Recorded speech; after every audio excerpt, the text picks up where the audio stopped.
ম্যাচের লাস্টে এনিমি বাঁচি আছে 3 জন, আবার 3 জনের মধ্যে 2 জনই এনিমি। ইন্ডিয়ার টিমেট উগ্র বাঁচি নাই। ই কেন চাইরে তোমরা যদি ওয়েটিং লেভেল লিডার বোর্ডের মিকেছ তৈলি তোমরা দেখিবে আজ এই ম্যাচের মধ্যে পড়ে গিয়ে বাংলাদেশের 20 নম্বর গিল্ড এবং আর গিল্ড আছে 2 নম্বরের মধ্যে। যারা যারা মনে করো আমি শুধু কাস্টমার লোন খেলি, তোমরা যদি আজের গেম প্লে দেখো তৈলি তোমার ধারণা পুরো পাল্টে যাবে।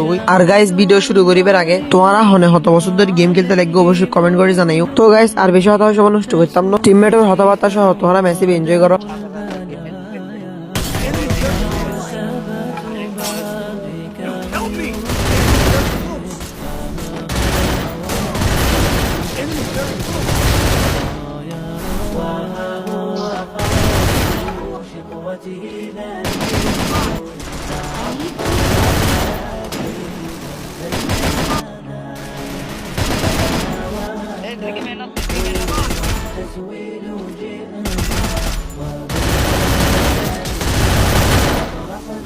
তো গাইস চলে এসে একদম ম্যাচের লাস্টে। এখন ইন্ডি আই এহালা এবং অপোনেন্টের মধ্যে আছে 2 জনের নিমি। এখন যদি দুজনের মারিয়ারা আই ম্যাচে বুয়া করে পারি তাহলে অবশ্যই ভিডিওর মধ্যে লাইক দম পারিব। আর যারা যারা ফলো না করে তোমরা তো অবশ্যই ফলো করে দম পারিব। তাহলে তোমরা সহ আই বুয়া করে পারছি কিনা।